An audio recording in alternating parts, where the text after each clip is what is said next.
नमस्कार दोस्तों, कैसे हैं आप लोग। 9 अगस्त 2022 के डेली न्यूज एनालिसिस और एडिटोरियल एनालिसिस में आपका स्वागत है। रियली सॉरी दोस्तों, आज थोड़ा शाम हो गई। एक्चुअली 2-3 दिन से फीवर चढ़ा हुआ था, तो वैसे भी मौसम चेंज हो रहा है तो उसकी वजह से लेट है लेक्चर। कल से लेट नहीं होगा, मैं इस बात को इंश्योर करूंगा। डेली न्यूज में हम लोग क्या क्या डिस्कस करने वाले हैं, तो भैया माइनॉरिटीज को डिस्ट्रिक्ट लेवल पे रिकॉग्नाइज करने के लिए एक लॉ लाने की जरूरत है क्या, ऐसी कुछ पिटीशन सुप्रीम कोर्ट में पहुंची। सुप्रीम कोर्ट क्या बोल रहा है इसको देखेंगे। यूनिवर्सिटीज के अंदर अलग चांसलर्स अपॉइंट करने की बात की जा रही है। अभी के लिए देखिए, तो जो सरकारी यूनिवर्सिटी होती है ना, या ये यूनिवर्सिटी जिनको सरकार से पैसा जाता है, राज्य की सरकार से, उसका चांसलर होता है गवर्नर। गवर्नर एक्चुअली में उसका नाम का चांसलर होता है, ग्राउंड लेवल पे सारा काम वाइस चांसलर करता है। लेकिन अब ओवरऑल केरला के अंदर एक पैनल बनाया गया जो इस चीज के ऊपर बातचीत कर रहा है, थीसिस कर रहा है, स्टडी कर रहा है कि स्टेट यूनिवर्सिटीज या डीम्ड यूनिवर्सिटीज है, वो यूनिवर्सिटी जहां पे पैसा राज्य की सरकार से जाता है, वहां पे चांसलर सेपरेट हो, गवर्नर ना हो। ये क्या है इसको देखेंगे। फिर भाई चाइल्ड की गार्जियनशिप को लेके एक पैनल बनाया जिसने एक लॉ कमेंट करने को बोला, जो लॉ मेन को वुमेन से ज्यादा इंपॉर्टेंस देता है, फादर को मदर से ज्यादा इंपॉर्टेंस देता है। इसको देखेंगे। पब्लिक ग्रीवेंसेस को रिजॉल्व करने के लिए और एफिशिएंट बनाने के लिए एक लॉ लाई जा रहा है, इसके बारे में बात करेंगे। वेटलैंड्स इन इंडिया किस प्रकार से परफॉर्म कर रहे हैं, इसके बारे में बात करेंगे। इंडिया के अंदर फॉरेस्ट कवर को इंप्रूव करने के लिए क्या किया गया, इसके बारे में एक न्यूज है। हमारे देश के अंदर जो फेक करेंसी नोट्स पकड़े जाते हैं वो 80% घटे हैं, इसके बारे में बात करेंगे। यूएस $1 बिलियन दे रहा है यूक्रेन को, ठीक है ना। $1 बिलियन के रॉकेट्स दे रहा है एक्चुअली में यूक्रेन को। इस कंटेक्स्ट में ये न्यूज है, इसको देखेंगे। यूएस सेनेट ने क्लाइमेट और हेल्थ बिल को अडॉप्ट किया है, इसके बारे में बात करेंगे। और ओवरऑल गवर्नमेंट ने क्या मेजर्स लिए हैं इन्वेस्टर्स और अकाउंट होल्डर्स के इंटरेस्ट को प्रोटेक्ट करने के लिए, इसके बारे में बात करें। यहां पे DICGC, deposit insurance credit guarantee corporation की भी बात यहां पे की जाएगी। फिर एडिटोरियल में क्या बात करने वाले हैं, इन्फ्लेशन के प्रोजेक्शन को लेके एक आर्टिकल है। ओवरऑल दुनिया भर में जो भी अनस्टेबिलिटी चल रही है उसके चलते कितने अनसर्टेन टाइम्स में हम रह रहे हैं, यहां पे अरुण कुमार साहब ने कमियां बताई हैं, तो देख लेंगे एक बार कमियां। पीएमएलए वर्डिक्ट को यहां पे फिर से एनालाइज किया गया, कुछ सॉलिड पॉइंट्स दिए गए, इसको देखेंगे। इंडिया के अंदर एक नेशनल ट्राइबल हेल्थ मिशन को लॉन्च करने की बात की जा रही है, इसके बारे में बात करेंगे। बीजेपी किस प्रकार से तमिलनाडु में स्ट्रेटेजिकली आगे बढ़ रही है, इसके बारे में बात करेंगे। अबॉर्शन सर्विसेज को लेकर इंडिया कितना फॉरवर्ड है, इसके बारे में बात करेंगे। नया vice president of India parliamentary democracy को कैसे मेंटेन कर सकते हैं, इसके बारे में बात करेंगे। तो आगे बढ़ने से पहले वीडियो पे लाइक का बटन, दोस्तों चैनल को अब तक शेयर और सब्सक्राइब नहीं किया कर लीजिए। इंस्टाग्राम पे फॉलो कर लीजिए, टेलीग्राम ग्रुप ज्वाइन कर लीजिए। टेलीग्राम ग्रुप पे आपको लेक्चर की पीडीएफ और इंस्टाग्राम पे आपसे जोड़ता हूं। सुपर थैंक्स का ऑप्शन हो सके तो दबाएं। वर्ड ऑफ द डे लेते हैं, अनवील्डली, टू लार्ज और डिसऑर्गेनाइज टू फंक्शन एफिशिएंटली। बहुत बड़ा, एक इतना बड़ा आप कह लो जगह या फिर कॉम्प्लेक्स या कोई फंक्शन जो इतना ज्यादा डिसऑर्गेनाइज हो जाए कि आप ठीक तरीके से उसको कर ही ना पाओ। कोई इतना भारी ऑब्जेक्ट जिसको आप मूव ही ना कर पाओ, तो इसको आप बोलते हो अनवील्डली। पहली news, don't disrupt normal affairs with Sri Lanka, GS paper 3, effect of policies of countries over India's interest में न्यूज काम आएगी। अब यहां पे चाइना के जो फॉरेन मिनिस्ट्री के स्पोक्स पर्सन है, इनका आप स्टेटमेंट पढ़ो। I would like to reiterate 2 points. Sri Lanka is a transportation hub in Indian Ocean. Many scientific exploration ships, including from China, have stopped in the ports of Sri Lanka for supplies. China always exercised freedom of navigation in the high seas and fully respects jurisdictions of coastal states of scientific exploration activities within their jurisdiction water. मतलब ये basically क्या बोल रहे हैं कि भाई अगर हमारा कोई जहाज श्रीलंका के अंदर आ रहा है तो वो रिफ्यूलिंग के लिए आ रहा है, सप्लाईज को भरने के लिए आ रहा है, हम किसी के ऊपर स्पाइंग यहां पे नहीं कर रहे हैं। हमारे पास फ्रीडम है कि हम श्रीलंका के साथ बायोलेजली इंगेज कर सकते हैं, और किसी तीसरी पार्टी को यहां पे एक्चुअली में इंडिया या नई दिल्ली का नाम नहीं लिया है, बट थर्ड पार्टी को अर्ज कर रहा है China to not disturb normal exchanges between two countries. मतलब चाइना और श्रीलंका के बीच में जो नॉर्मल एक्सचेंजेस हैं उसमें इंडिया अपनी टांग ना भिड़ाए, ये इनडायरेक्टली चाइना ने बोला है। युआंग वांग 5 लास्ट मंथ ओवरऑल इसको क्लियरेंस दी गई थी, लगभग 12 जुलाई के लगभग। 11 अगस्त से लेकर 17 अगस्त तक ये हम्बन टोटा पोर्ट पे डॉक कर सकता था। एक स्पेस और सैटेलाइट ट्रैकिंग वेसल है। इंडिया में इसको लेके काफी एप्रीहेंशन थे। भारत सरकार ने श्रीलंका के ऊपर प्रेशर डाला। श्रीलंका ने चाइनीज एम्बेसडर को साफ साफ बोल दिया कि भैया अपने इस युआंग वांग 5 की विजिट को डिले करो। चाइनीज एम्बेसडर ने रानिल विक्रम सिंघे, जो कि इस समय पर राष्ट्रपति श्रीलंका के साथ, उनके साथ इमरजेंसी बेसिस में मीटिंग की और एक नोट थमाया है कि भाई देखिए ये सही नहीं है, इस प्रकार से आप हमारे शिप को आने से मत रोको। चाइनीज फॉरेन मिनिस्ट्री ने ये जो ओवरऑल स्पाइंग की बात की है और ट्रैकिंग जो इनके ऊपर इल्जाम लगाया जा रहा है, इसको सेंसलेस बताया है। और ओवरऑल ये बोला है कि भाई हम तो हाई सीज में नेविगेशन की फ्रीडम को वायलेट करते हैं, साइंटिफिक एक्सप्लोरेशन को रिस्पेक्ट करते हैं, अगर हमें इस प्रकार से रोका जाएगा। तो अब चाइना ने ओवरऑल बोल तो दिया है, थोड़े फ्रस्ट्रेटेड हैं, ये धमकी दे तो दी है। ये बोल रहे हैं श्रीलंका एक सोवरेन स्टेट है, तो एक सोवरेन स्टेट के साथ चाइना के रिश्ते हैं, इसमें थर्ड पार्टीज को इंटरवीन नहीं करना चाहिए, मतलब बेसिकली इंडिया को बोल रहे हैं, इंडिया का नाम यहां पे नहीं लिया है। तो इस कंटेक्स्ट में देखिए आगे क्या निकल के आता है। चाइना तो पूरी कोशिश करेगा कि अपने शिप को जैसे न तैसे करके हम्बन टोटा पे डॉक कराएं। इंडिया ने अभी के लिए रोक दिया है, हम लंबे समय तक क्या रोक पाते हैं? क्या परमानेंटली इस प्रकार की चाइनीज वेसल्स ब्लॉक रहेंगे श्रीलंका से? ये आगे आने वाले समय में पता चलेगा। फिर सुप्रीम कोर्ट में एक पिटीशन पहुंची है। ये पिटीशन ये बोलती है कि भाई आप माइनॉरिटीज को डिस्ट्रिक्ट लेवल पे आइडेंटिफाई करिए। देखिए, एक जजमेंट है TMA pi versus state of Karnataka 2002। इसमें सुप्रीम कोर्ट की 11 जज बेंच ने बोला था कि माइनॉरिटीज को स्टेट के बेसिस पे आइडेंटिफाई किया जाएगा। लेकिन यहां पे सुप्रीम कोर्ट के अंदर एक पिटीशन पहुंची है जो कि बोल रही है कि माइनॉरिटीज को डिस्ट्रिक्ट पे लेवल पे आप आइडेंटिफाई करो। ये जो पिटीशन है इसको देवकी नंदन ठाकुर जी, जो कि मथुरा के रेजिडेंट है, इन्होंने फाइल किया। इन्होंने बोला कि भाई हिंदूज को माइनॉरिटी स्टेटस नहीं मिल पाता उन राज्यों में जहां पे सोशली, इकोनॉमिकली, पॉलिटिकली वो पीछे हैं, न्यूमेरिकली इंफीरियर है, वहां पे उनको मदद नहीं मिल पाती, जैसे कि लद्दाख में, मिजोरम में, लक्षद्वीप में, कश्मीर में, नागालैंड में, मेघालय में, अरुणाचल प्रदेश में, पंजाब में, मणिपुर में। अच्छा, मैं आपको बता दूं, इस केस को सुन रहे हैं यूयू ललित साहब, और यूयू ललित साहब ने इस प्रकार की एक पिटीशन इससे पहले भी सुनी है। तो उस पर्टिकुलर पिटीशन में सुप्रीम कोर्ट के सामने बोला गया था कि बहुत से ऐसे राज्य हैं जहां पे हिंदूज माइनॉरिटी में, बट वहां पे वो अपने खुद के माइनॉरिटी एजुकेशनल इंस्टीट्यूशंस नहीं चला पा रहे, आर्टिकल 2930 के अंदर। तो उस समय पे जस्टिस यूयू ललित साहब ने बोला है कि देखिए, हम already TMA Pai case versus state of Karnataka 2002 में ये बोल चुके हैं कि जो माइनॉरिटीज हैं वो स्टेट वाइज डिसाइड होंगी। तो किसी पर्टिकुलर स्टेट में, मान लीजिए कि आपका नागालैंड में हिंदूज माइनॉरिटी में, या मान लीजिए लक्षद्वीप में हिंदूज माइनॉरिटी में, तो इन जगहों पे हिंदूज आर्टिकल 29 और 30 का बेनिफिट लेके जो भी माइनॉरिटी राइट्स हैं वो क्लेम कर सकते हैं। तो सुप्रीम कोर्ट के पहले के जजमेंट के हिसाब से, यू ललित साहब के हिसाब से, ये क्लियर कट बोला गया कि भाई जिन स्टेटों में हिंदूज या फिर कह लो जो क्रिश्चियंस माइनॉरिटी में हैं, वो वहां पे अपने राइट्स क्लेम कर सकते हैं, उनको कोई नहीं रोक रहा उनके राइट्स क्लेम करने के लिए, इसके लिए अलग से लॉ लाने की जरूरत नहीं है। और रिसेंटली जब डिस्ट्रिक्ट वाइज रिलीजियस माइनॉरिटीज को या फिर लिंग्विस्टिक माइनॉरिटीज को सेग्रीगेट करने की बात की गई, तब फिर से सुप्रीम कोर्ट ने बोला कि भाई देखो, डिस्ट्रिक्ट वाइज नहीं हो पाएंगी चीजें, होगी तो स्टेट वाइज होगी, according to TMA Pai case. इससे पहले भी यूयू ललित साहब बोल चुके कि अगर आपको लगता है कि किसी पर्टिकुलर जगह पे हिंदुओं को दबाया जा रहा है, उनके राइट्स वायलेट किए जा रहे हैं, तो उसका स्पेसिफिक इंस्टेंस हमारे सामने लेके आइए। डिस्ट्रिक्ट वाइज हम लिंग्विस्टिक और रिलीजनल माइनॉरिटीज को आइडेंटिफाई नहीं कर सकते, स्टेट वाइज इनको आइडेंटिफाई किया जाता है, और जिन राज्यों में हिंदूज, क्रिश्चियन, सिख्स माइनॉरिटी में है, वो अपने माइनॉरिटी राइट्स असर्ट कर सकते हैं। आर्टिकल 29 क्या बोलता है? No discrimination should be done on the ground of religion, race, caste, language और एनी ऑफ देम। आर्टिकल 30 क्या बोलता है? All minorities whether based on religion और language shall have the right to administer and establish educational institutions of their choice. So ये दो articles हैं, एक article 29 और एक आर्टिकल 30। इसके रिस्पेक्ट में अभी बहस हुई है, मिलॉर्ड मिलॉर्ड हुआ है सुप्रीम कोर्ट में। फिर अगला जीएस पेपर 2 गवर्नमेंट पॉलिसीज में, government plan systems to scout delays for public grievances. यहां पे देखिए क्या बताया जा रहा है।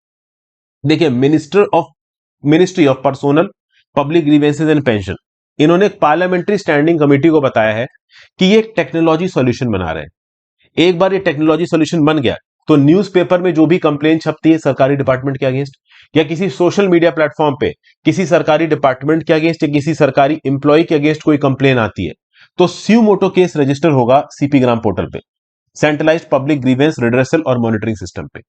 तो मिनिस्ट्री ऑफ पर्सोनल पब्लिक ग्रीवेंसल और पेंशन ने बोला है कि हम एक ऐसा टेक्नोलॉजी सोल्यूशन लेके आ रहे हैं जिसके बेसिस पे अगर सोशल मीडिया प्लेटफॉर्म पे, न्यूज़पेपर पे केंद्र की सरकार के किसी भी डिपार्टमेंट के अगेंस्ट कोई कंप्लेन आती है तो वो ऑटोमेटिकली सीपी ग्राम के पोर्टल पे लॉन्च कर ली जाएगी।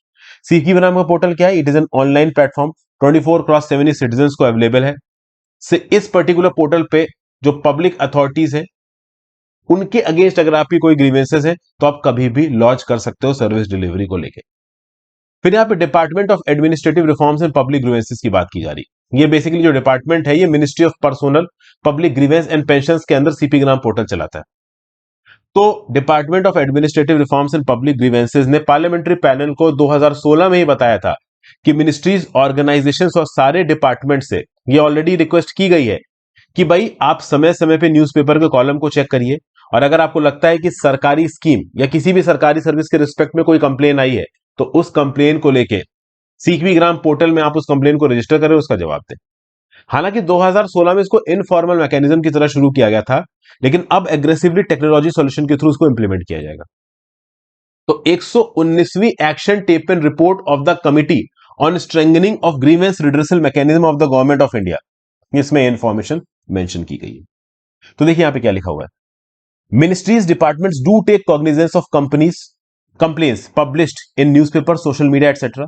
However, a structured mechanism for the same is yet to be developed.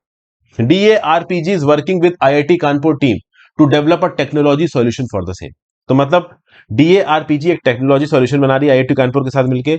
अब सोशल मीडिया पे या न्यूज़पेपर पे कोई भी कंप्लेन आएगी सरकारी डिपार्टमेंट के अगेंस्ट, उसको इमीडिएटली स्यूमोटो सीपी ग्राम पोर्टल पे रजिस्टर किया जाएगा। ठीक है भाई, ये सब बातें यहां पे बताई जा रही हैं।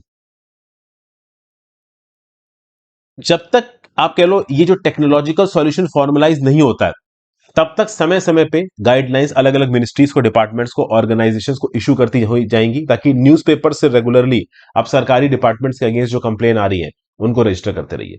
प्लस DARPG एक और ऐसा मैकेनिज्म तैयार कर रहा है जिसके बेसिस पे एक फीडबैक कॉल सेंटर बनाया जाएगा। जो भी कंप्लेन्स आ रही हैं, वो कंप्लेन्स ग्रीवेंसेस डिस्पोज ऑफ हो रही हैं या नहीं हो रही हैं, इसके ऊपर समय समय पे फीडबैक लोगों से लिया जाएगा।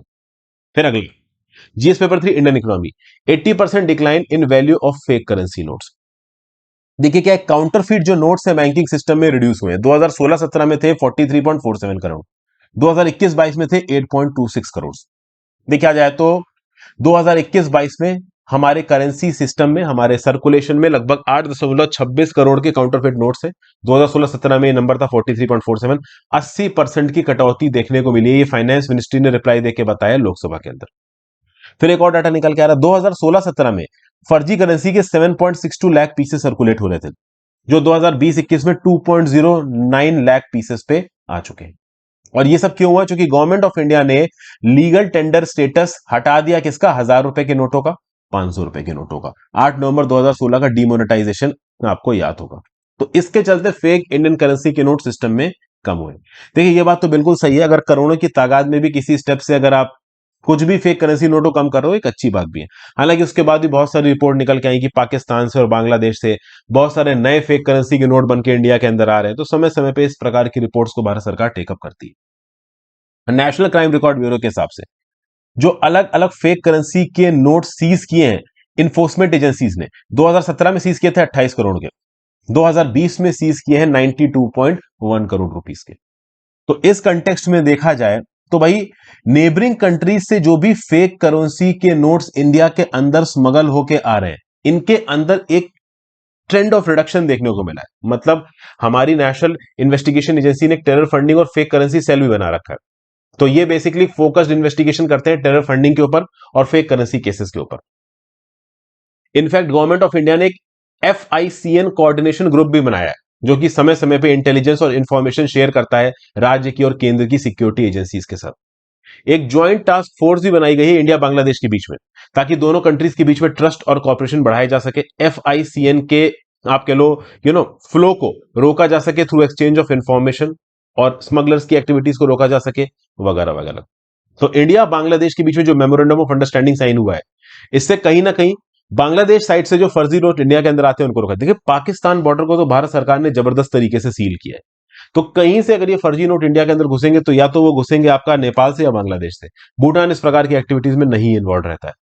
तो बांग्लादेश और नेपाल की साइड पे जो भी इंस्पेक्टर्स वगैरह हैं, उनको भी समय समय पे हमारी एजेंसीज के जो लोग हैं वो ट्रेन करते रहते हैं कि कैसे आप फेक करेंसी को आइडेंटिफाई कर सकते हो, कैसे इस प्रकार की चीजों को रोक सकते हो।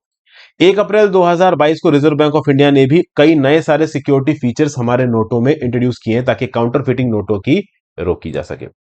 ठीक है, तो ये सब बातें बताई गई। फिर अगली news GS paper 2 international relations. US ने प्रॉमिस किया है कि हम $1 बिलियन की एड और देंगे यूक्रेन को। तो बेसिकली रशिया के अगेंस्ट लड़ने के लिए $1 बिलियन के रॉकेट यहां पे और प्रोवाइड करेगा कौन? यूएस। किसको? यूक्रेन को। तो $1 billion in new military aid to Ukraine, ये यूक्रेन के लिए एक बहुत बड़ा बूस्ट है। आप कह सकते हो यूक्रेन लंबे समय से वेपन्स वगैरह इन सब चीजों की डिमांड कर रहा है। किससे? आपका यूएसए से।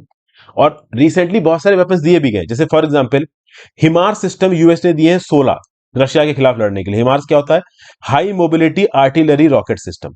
अब इस high mobility artillery rocket system में लगने वाले जो रॉकेट्स हैं वो रॉकेट्स कहां से आएंगे? तो वो रॉकेट्स इस $1 बिलियन के पैसों से दे दिए जाएंगे।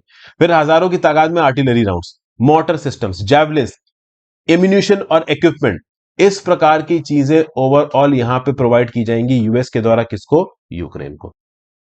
मिलिट्री कमांडर्स और जो बाकी यूएस ऑफिशियल्स का बोलना है कि जो हिमार और आर्टिलरी सिस्टम है इसने कहीं ना कहीं यूक्रेन की जो डेटरेंस है यूएस रशिया अटैक के अगेंस्ट, वो बढ़ाई है। ये सब क्यों दिया जा रहा है? क्योंकि रिसेंटली सुनने में आ रहा है कि जो रशिया है वो अपने ऑफेंसिव को और तेज कर देगा साउदर्न पार्ट ऑफ यूक्रेन में। तो इस कंटेक्स्ट में यूएस की तरफ से पैसों की जरूरत थी, मिलिट्री एड की जरूरत थी, जो कि आ रही है। अगर आप देखो तो अब तक यूएस लगभग $9 बिलियन की मदद कर चुका है। किसको? यूक्रेन को। देखा जाए इससे पहले जो सबसे बड़ा मदद का पैकेज दिया गया था यूएस के द्वारा वो था $1 बिलियन का, जून 15 को। इस $1 बिलियन में $350 मिलियन का प्रेसिडेंशियल ड्रॉडाउन अथॉरिटी थी, प्रेसिडेंट इस $350 मिलियन को अपने हिसाब से खर्च कर सकता है। दूसरा $650 मिलियन दिए गए थे यूक्रेन सिक्योरिटी असिस्टेंस इनिशिएटिव को, कि यूएस $650 दे रहा है, इस $650 को खर्च करके किसी भी दूसरी कंट्री से वेपन खरीद लो। और अब तो ये जो $1 बिलियन दिया गया है ना, यूएस का जो डिपार्टमेंट ऑफ डिफेंस है उसके पास जो वेपन्स है वो $1 बिलियन के वेपन उठा के दे दिए जाएंगे। किसको? यूक्रेन को, रशिया के अगेंस्ट लड़ने के लिए। डॉनबास रीजन को कब्जाने पे उतारू है रशिया, बहुत हद तक आगे बढ़ भी चुका है, लेकिन यूक्रेन उसको दबा के पीछे ढकेल रहा है। तो ये जो नई फंडिंग है, ये $40 बिलियन का जो इकोनॉमिक और सिक्योरिटी एड पैकेज दिया गया था यूक्रेन के लिए, मतलब एग्री हुआ था यूएस के अंदर, उसके थ्रू ये दिया जा रहा है।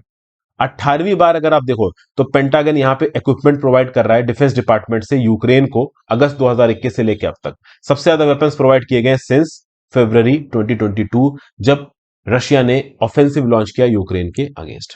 ठीक है भाई, तो ये सब बातें हैं। अच्छा, अभी ये जो $1 बिलियन दिए जा रहे हैं इसमें हिमार सिस्टम नहीं दिया जा रहा। हिमार क्या है? यहाँ पे high mobility artillery rocket system, ये 16 ऑलरेडी दे चुका है यूएस यूक्रेन को, यहां पे इसके रॉकेट और दिए जा रहे हैं। अच्छा, यूक्रेन प्रेसिडेंट जो वाल्दोमिर जेलेंस्की है वो वॉर प्लेन्स भी मांग रहे हैं, फाइटर जेट्स मांग रहे हैं। इन फाइटर जेट्स के आधार पर रशिया को पीछे ढकेलने की कोशिश कर रहा है यूक्रेन। लेकिन जो यूएस है और जो बाकी नाटो कंट्रीज है उनका ये बोलना है कि यार हम वॉर प्लेन नहीं दे सकते, क्योंकि अगर हम तुमको वॉर प्लेन दे देंगे तो हम सीधे रशिया के साथ कॉन्फ्लिक्ट में आ जाएंगे, एक प्रकार की वर्ल्ड वॉर सिचुएशन आ सकती है जिसमें हम पढ़ना नहीं चाहते। ठीक है भाई, फिर अगली news, programmes to increase forest cover in India, GS paper 2 government policy में न्यूज आपको काम आएगी। देखिए, forest survey of India Dehradun, ये ऑर्गेनाइजेशन है मिनिस्ट्री ऑफ एनवायरमेंट, फॉरेस्ट और क्लाइमेट चेंज के अंदर। ये समय समय पे असेसमेंट करवाता है इंडिया के अंदर फॉरेस्ट कवर का, हर 2 साल में असेसमेंट होता है और इसकी फाइंडिंग्स पब्लिश होती है India state of forest report के अंदर। India state for forest report 2021 के हिसाब से जो टोटल फॉरेस्ट कवर है हमारे देश का वो है 7,13,779 स्क्वायर किलोमीटर, 7,13,789 स्क्वायर किलोमीटर, जो कि पूरे ज्योग्राफिकल एरिया का 21.71% है। और अगर आप देखो तो ISFR 2021 के हिसाब से 21.71% हमारे देश का इलाका फॉरेस्ट के अंदर है। ये इलाका 2019 के कंपैरिजन में कितना ज्यादा है? 1540 स्क्वायर किलोमीटर। तो जो Indian state of forest report 2019 में आई थी उससे जो फॉरेस्ट कवर बढ़ा है वो बढ़ा है 1540 स्क्वायर किलोमीटर। और पिछले 10 सालों की बात की जाए तो फॉरेस्ट इलाका बढ़ा है 21,762, 21,762 स्क्वायर किलोमीटर। तो अब इस कंटेक्स्ट में थोड़ा क्लाइमेट चेंज के बारे में बात करते हैं। देखिए क्या है भाई कि फॉरेस्ट कवर को मेंटेन करना इसलिए भी जरूरी हो गया क्योंकि अगर क्लाइमेट चेंज को, ग्लोबल हाउस एमिशंस को, ग्रीन हाउस एमिशंस को, ग्लोबल ये जो ग्रीन हाउस इफेक्ट है इसको रोकना है तो फॉरेस्ट एक मेजर रोल प्ले करते हैं। अब अगर फॉरेस्ट मेजर रोल प्ले कर रहे हैं तो इस कंटेक्स्ट में कहीं ना कहीं इनको बचाना जरूरी। क्लाइमेट चेंज डाइवर्स इकोसिस्टम को इंपैक्ट करेगा। इंडिया की जो तीसरी बाई एनुअल अपडेट रिपोर्ट आई है जो कि हमने सबमिट की United Nations framework convention on climate change को, इसमें फॉरेस्ट और बायोडाइवर्सिटी के रिस्पेक्ट में हमने साफ साफ बोला है कि आगे आने वाले समय में हमारे देश के, इंडिया के जो फॉरेस्ट हैं they are vulnerable to climate change. आगे आने वाले समय में इंडियन फॉरेस्ट के अंदर पोटेंशियल है कि हम कार्बन सिक्वेस्ट्रेशन कर सकते हैं, लेकिन at the same point of time हमारे फॉरेस्ट वल्नरेबल भी है। हमारे यहाँ पे ट्रॉपिकल ड्राई फॉरेस्ट बहुत ज्यादा तादाद में पाए जाते हैं, इनकी रिजिलियंस अच्छा होता है, ये क्लाइमेट रिलेटेड डिस्टर्बेंसेस जैसे ड्रॉट फायर को थोड़ा बहुत काउंटर कर सकते हैं, लेकिन at the same point of time ये वल्नरेबल भी है। इनको सुधारने के लिए हमें इंटरनेशनल एड की भी जरूरत है। फिर नेचुरल ग्रासलैंड्स की वल्नरेबिलिटी की भी यहां पे बात की जा रही है। एक्सोटिक स्पेशीज, जो इन्वेजिव एलियन स्पेशीज है, इनके खतरे को भी इस नई रिपोर्ट में, जो कि यूनाइटेड नेशंस फ्रेमवर्क सबमिट करते हैं, पॉइंट आउट किया गया। राज्य की सरकार और केंद्र की सरकार ने, यूनियन टेरिटरी एडमिनिस्ट्रेशन ने बहुत सारी स्कीमें चला रखी, जैसे national afforestation programme NAP, green India mission, ये चलाया जा रहा है मिनिस्ट्री ऑफ एनवायरमेंट, फॉरेस्ट और क्लाइमेट चेंज के द्वारा। नेशनल एफॉरेस्टेशन प्रोग्राम एक सेंट्रली स्पॉन्सर्ड स्कीम है, डिग्रेडेड फॉरेस्ट और एडजॉइनिंग एरियाज को बढ़ाता है। इसको सेटअप किया जा रहा है 3 टायर मैकेनिज्म के through. State forest development agency, forest development agency forest division level पे, joint forest management committee village level पे। एफॉरेस्टेशन एक्टिविटीज की अगर आप बात करो तो इसके लिए एफॉरेस्टेशन एक्टिविटीज मतलब ज्यादा पेड़ लगाने की अगर आप बात करो तो इसके लिए भी हमारे यहाँ पे बहुत से प्रोग्राम है, जैसे compensatory afforestation funds under compensatory afforestation fund management and planning authority. Campa के अंदर जो लोग भी फॉरेस्ट एक्टिविटीज को बिगाड़ते हैं, इंडस्ट्रियल एक्टिविटी करते हैं, उनसे फंड लिया जाता है और उस फंड से अफॉरेस्टेशन किया जाता है। Mahatma Gandhi national rural employment guarantee scheme के अंदर ठेका दिया जाता है अलग अलग जगहों पे फॉरेस्ट लगाने का। फिर नेशनल एग्रो फॉरेस्ट्री पॉलिसी, फिर सब mission on agro forestry, national bamboo mission, national mission for sustainable agriculture, ये सब कहीं ना कहीं एफॉरेस्टेशन और रिफॉरेस्टेशन की बात करता है। सोशल फॉरेस्ट्री हमारे स्टेट में यहां पे इंकरेज की जा रही है, फॉरेस्ट के बाहर टी प्लांटिंग को करना, ये सब चीजें कहीं ना कहीं इंडिया के अंदर की जा रही है फॉरेस्ट कवर को बढ़ाने के लिए। फिर भाई अगला वेटलैंड्स इन इंडिया जीएस पेपर 3 कंजर्वेशन क्या है भाई कि wetland conservation and management rules 2017 के अंदर अगर आप वेटलैंड की डेफिनेशन की बात करो तो कोई भी एक इलाका जिसमें मार्श हो, फेन हो, पीट हो, वाटर हो, नेचुरल हो या आर्टिफिशियल हो, परमानेंट हो या टेम्परेरी हो, जिसमें स्टैटिक या फ्लोइंग, फ्रेश ब्रैकिश या सॉल्ट वाटर हो, मेरीन वाटर हो जिसकी आप कह लो डेप्थ 6 मीटर से ज्यादा ना हो, इसको बोला जाएगा वेटलैंड। अब national wetland inventory and assessment 2011 के हिसाब से space application centre ISRO Ahmedabad ने आइडेंटिफाई किया है कि लगभग 2 लाख वाटर बॉडीज और वेटलैंड्स इंडिया के अंदर जिनका इलाका 2.25 हेक्टेयर से ज्यादा है। तो ये जो 2 लाख वाटर बॉडीज है, वेटलैंड है 2.25 हेक्टेयर से ज्यादा की, ये लगभग 10 मिलियन हेक्टेयर का इलाका इंक्लूड करते हैं। अब इस 10 मिलियन हेक्टेयर में कुछ जगहों पे lake, pond, oxbow lakes, high altitude and riverine wetlands, water logged areas, tanks, reservoirs, lagoons, creeks, sand beaches, corals, mangroves, mud flats, salt pans, aquaculture pond, salt marshes, ये सब आ जाते हैं। ठीक है। मिनिस्ट्री ऑफ एनवायरमेंट, फॉरेस्ट और climate change ने notify किया है wetland conservation and management rules 2017। इसको नोटिफाई किया गया under the provisions of environmental protection act 1986। ये जो बेसिकली आप कह लो वेटलैंड को नोटिफाई किया गया है, ये एक रेगुलेटरी फ्रेमवर्क बनाया जा रहा है for the conservation and management of wetlands across country.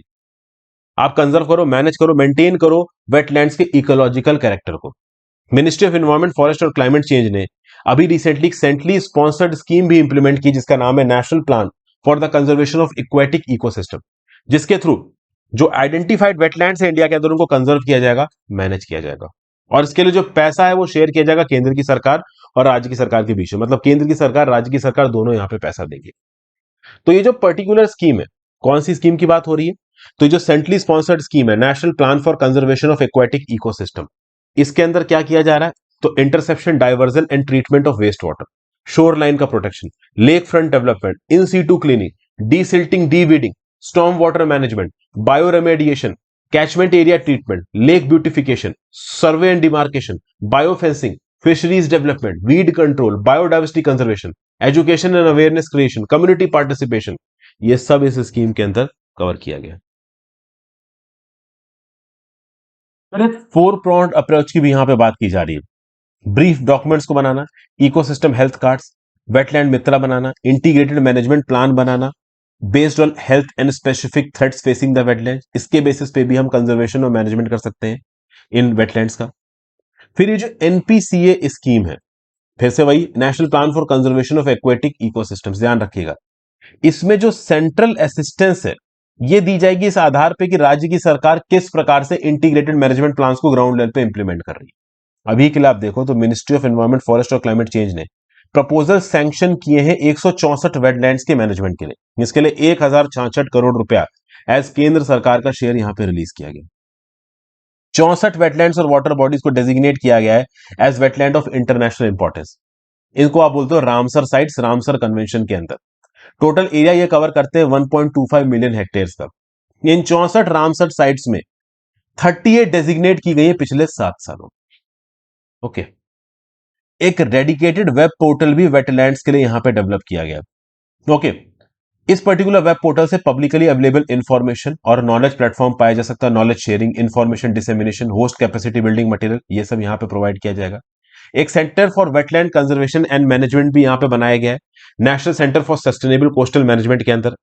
ये एक नॉलेज हब की तरह काम करेगा, एक्सचेंज करेगा नॉलेज का wetland users, managers, researchers, policy makers और प्रैक्टिशनर्स के बीच में, और अलग अलग केंद्र की, राज्य की और यूनियन टेरिटरी की सरकारों की मदद करेगा कि किस प्रकार से पॉलिसी बनाई जा सके, रेगुलेटरी फ्रेमवर्क बनाया जा सके, मैनेजमेंट प्लानिंग की जा सके, मॉनिटरिंग की जा सके, टारगेटेड रिसर्च की जा सके वेटलैंड के रिस्पेक्ट। ठीक है भाई, अगली न्यूज पे आ जाते हैं। गवर्नमेंट किस प्रकार से प्रोटेक्ट कर रही है interest of investors account holders in a bank. GS paper 2 government policy और इंटरवेंशन में न्यूज काम की है। देखिए, केंद्र की सरकार ने बहुत से स्टेप्स लिए हैं इन्वेस्टर्स और अकाउंट होल्डर्स के इंटरेस्ट को बचाने के लिए, सेफ गार्ड करने के लिए। इस रिस्पेक्ट में अगर आप देखो तो recently union minister of state for finance doctor Bhagwat Kishan Rao Karad ने एक रिटन रिप्लाई दिया है लोकसभा के अंदर, और ये रिप्लाई बहुत इंपॉर्टेंट है। यहां पे कुछ चीजें आपकी रिवाइज हो रही है, इसलिए ध्यान से सुनिएगा। हमारे देश में एक बॉडी है DICGC, deposit insurance and credit guarantee corporation. ये रिजर्व बैंक ऑफ इंडिया की होली ओन्ड सब्सिडरी है। फिर मिनिस्टर साहब ने यहां पे ये बताया कि भाई जो डिपॉजिट इंश्योरेंस और क्रेडिट गारंटी कॉर्पोरेशन है, ये एक होली ओन्ड सब्सिडरी है रिजर्व बैंक ऑफ इंडिया की, और बैंक डिपॉजिट्स के लिए ओवरऑल इंश्योरेंस प्रोवाइड करती है। काफी इंपॉर्टेंट बॉडी है ये। तो देखिए, यहां पे आपको समझना पड़ेगा डीआईसीजीसी का रोल एक्चुअली में है क्या। आपको डीआईसीजीसी एक्ट 1961 के अगर आप section 2G of the act में जाओ तो डिपॉजिट का मतलब क्या होता है कि आपके बैंक में जो डिपॉजिट पड़ा है, उस डिपॉजिट के ऊपर, वो फिक्स डिपॉजिट भी हो सकता है, नॉर्मल डिपॉजिट, डिमांड डिपॉजिट भी हो सकता है, उसके ऊपर जो भी थोड़ा बहुत आपको इंटरेस्ट वगैरह मिला, तो ये पूरा पैसा मिला के 5 लाख रुपए तक प्रति डिपॉजिटर यहां पे ओवरऑल आपका इंश्योर्ड है। समझ रहे हो ना बात को। मतलब बेसिकली, अब जैसे फॉर एग्जाम्पल मैं हूं, अब मेरा मान लो 50 करोड़ रुपया पड़ा हुआ है किसी एक पर्टिकुलर बैंक में, से स्टेट बैंक ऑफ इंडिया में पड़ा हुआ है। अब हालांकि 50 करोड़ रुपया अगर मेरा पड़ा होता तो मैं कहीं स्विट्जरलैंड के किसी गांव में मजे कर रहा होता, बट ठीक है, अभी एक जस्ट मैं एग्जाम्पल दे रहा हूं। ठीक है कि 50 करोड़ रुपए मान लीजिए स्टेट बैंक ऑफ इंडिया के किसी अकाउंट में मेरा पड़ा हुआ, कल की डेट में स्टेट बैंक ऑफ इंडिया बंद हो जाती है, तो उस केस में क्या पूरा 50 करोड़ मुझे वापस मिलेगा? नहीं, मेरा सिर्फ 5 लाख रुपए तक का अमाउंट इंश्योर्ड है। तो 50 करोड़ मैंने डाल रखे हैं, कल की डेट में एसबीआई ठप हो गई तो हम, मेरी गारंटी सिर्फ 5 लाख तक की है, मतलब डीआईसीजीसी मुझे 5 लाख रुपए तक दे देगा कि ये भैया रख लो तुम अपना। समझ गए बात को। मान लो किसी का 3 लाख रुपए पड़ा हुआ है, तो उसको 3 लाख रुपए में जो भी थोड़ा बहुत इंटरेस्ट मिला के मान लो 3,20,000 हो गया, तो वो 3,20,000 दे दिया जाएगा। मतलब मैक्सिमम जो आपका इंश्योरेंस है वो है आपका 5 लाख तक, इरिस्पेक्टिव ऑफ द फैक्ट कि आपने 50,000 डाले हैं, 5,000 डाले हैं, 15 लाख डाले हैं या 15 करोड़ डाले हैं, दैट डजेंट मैटर। जब 1500 करोड़ डाले हैं, कोई फर्क नहीं पड़ता, आपका पैसा इतना ही, मतलब आप अपने रिस्क पे डाल रहे हो। कल की डेट में बैंक बंद हुई ना, तो भैया तुम्हें तो सिर्फ 5 लाख देके बाबा जी का ठुल्लू दिखा देगा डीआईसीजीसी। प्रॉब्लम यह है कि इंडिया के अंदर इतने अमीर लोग हैं नहीं ना, किसके अकाउंट में 1 करोड़ रुपया होता है यार? मुश्किल से 1-2 लाख रुपया। एक 50-60 हजार रुपए कमाने वाला आदमी कितनी भी सेविंग करेगा, वो मुश्किल से 2-3 लाख रुपए का अपना बैलेंस बना पाएगा। 5 लाख से ज्यादा का बैलेंस आम आदमी का नॉर्मल कर होता ही नहीं है, अनटिल अनलेस आप किसी ऐसी जॉब में काम कर रहे हो जहां पे आपकी तनख्वाह 5-6 लाख रुपए महीने की हो। तो इस रिस्पेक्ट में देखिए, तो पहले जो इंश्योर्ड अमाउंट था डीआईसीजीसी के द्वारा वो था 1 लाख रुपए का, अब इसको 5 लाख रुपए कर दिया गया विद इफेक्ट फ्रॉम 4 फरवरी 2020। वैसे देखा जाए तो ओवरऑल दुनिया के हिसाब से देखो तो कुछ अच्छी बात भी है। अगर आप एंड मार्च 2022 के डाटा को अगर आप वो करते हो, तो ओवरऑल जितने नंबर ऑफ अकाउंट हमारे बैंकिंग सिस्टम में खुले हुए हैं, 97.9% ऑफ द अकाउंट यहां पे फुल्ली प्रोटेक्टेड है। मतलब कि टोटल अकाउंट्स मान लो 100 अकाउंट खुले हैं, तो 97.9 अकाउंट्स ऐसे हैं जो कि प्रोटेक्टेड है डीआईसीजीसी स्कीम के अंदर। डीआईसीजीसी स्कीम के अंदर प्रोटेक्टेड होने का मतलब मैं फिर से बता दूं, ये नहीं है कि सारा पैसा वापस मिल जाएगा, मैक्सिमम 5 लाख रुपए वापस मिलेगा। ठीक है। परसेंटेज के रिस्पेक्ट में देखा जाए तो टोटल डिपॉजिट्स हमारे बैंकिंग सिस्टम में है 1,65,49,630 करोड़, जिसमें से अगर आप देखो तो 81,10,431 इंश्योर्ड है। मतलब टोटल जो डिपॉजिट है हमारे बैंकिंग सिस्टम का एसेसिबल डिपॉजिट, उसका 49% इंश्योर्ड है, जो कि देखा जाए दुनिया भर में एक अच्छा फिगर है। चूंकि अगर आप international association for deposit insurance की बात करो तो दुनिया भर में नंबर ऑफ अकाउंट्स 80% इंश्योर्ड होते हैं और 20 से 30% value of accessible deposits insured होती है। तो यह दिखाता है कि एक तो हमारा देश है भाई गरीब, हमारा देश गरीब है, मतलब हमारे देश में ज्यादातर जो लोग हैं मिडिल क्लास के, उनके पास अकाउंट में ज्यादा पैसा है नहीं, इसलिए टोटल एसेसिबल वैल्यू का 49% पैसा हम यहां पे इंश्योर कर पा रहे हैं। बाकी दुनिया भर में 20 से 30% पैसा ही इंश्योर होता है। अलग अलग दुनिया में चले जाओ, जब स्विट्जरलैंड में भाई एक इंडिविजुअल के पास ज्यादा पैसा होगा, वो ज्यादा कमा रहा है, ह्यूमन डेवलपमेंट इंडिकेटर वहां पे ज्यादा है, तो वो बैंक में डाल के रख रहा है। तो ये ओवरऑल आपको समझना है यहां पे, समझ गए। तो डीआईसीजीसी 5 लाख रुपए तक का इंश्योरेंस देता है। तो भाई अगर आपके पास बहुत ज्यादा पैसा है तो उस पैसे को किसी अल्टरन, वैसे तो देखिए बैंक ठप नहीं होंगे इंडिया में, इंडिया की मैक्रो और माइक्रो दोनों इकोनॉमिक स्टेबिलिटी बिल्कुल मस्त है। बट कल की डेट में अगर बैंक ठप हो जाती है, वही पैसा वापस मिलेगा नहीं। अगर आपके अकाउंट में 10 लाख पड़ा हुआ है, समझ गए, तो उस कंटेक्स्ट में, और एक बात और बता दूं मैं आपको, पर मान लो आप एक डिपॉजिटर हो, आपने 10 लाख बैंक ऑफ बड़ौदा में डाला, 10 लाख पीएनबी में डाला, 10 लाख एसबीआई में डाला, 10 लाख यूको बैंक में डाला, 10 लाख आपका इसमें डाला, मान लो कैनरा बैंक में, तो 50-60 लाख रुपए आपने डाल रखा है, आपको टोटल 5 ही लाख रुपए मिलेगा।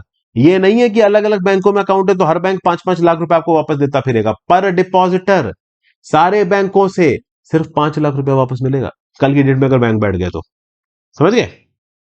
तो ये है, तो ये जो डिपॉजिट इंश्योरेंस कवर है, ये सारे इंश्योर्ड बैंक्स और उनके डिपॉजिटर्स को कवर करता है।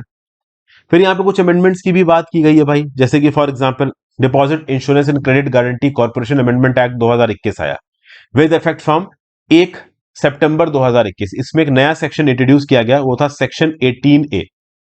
इस सेक्शन 18A को यहां पे इंट्रोड्यूस किया गया। इसमें यह बोला गया कि भाई अगर कुछ डिफॉल्ट होता है और यहां पे इंश्योरेंस क्लेम मीट करने हैं, तो भैया जो इंटरिम पेमेंट मैकेनिज्म है, देखिए समझिए बात को, अगर मान लो ऑल इंक्लूसिव डायरेक्शंस के रेगुलेशंस लगा दी गए, कल की डेट में कोई बैंक बैंकरप्ट होता है, बैंक रन हो जाता है, बैंक रन समझते हो कि भाई आप एसबीआई के लिए हवा फैल गई, अफवाह फैल गई मार्केट में कि एसबीआई बंद होने वाली है, तो जितने भी लोगों ने एसबीआई में पैसा डाल रखा है वो दौड़ते हुए एसबीआई के पास जाएंगे, हमारा पैसा वापस करो, हमारा पैसा वापस करो।